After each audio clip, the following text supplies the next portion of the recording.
we decided to check it out for ourselves. First up, that cinder block test. In the commercial, the glue instantly holds the cinder blocks together as the host lifts them up. Flex glue for everything you do. We went to the Grove School of Engineering in New York City, so we did it again, this time putting on a little more glue. Have you ever thought about going into frosting cakes?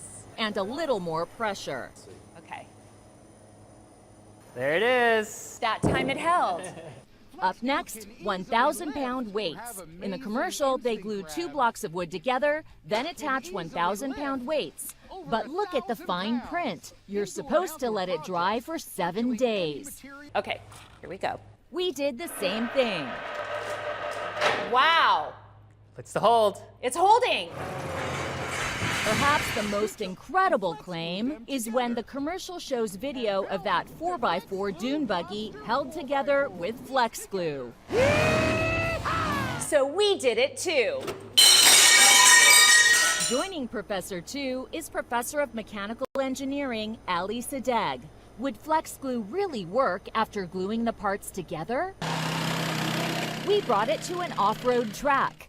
Here we go. I tried it first. Yeah! Oh no! Woo! So far it's holding up.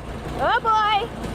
Wow. It looked like it held up. Nicely done. Thank you. Yeah, you gave it a pretty good test as well.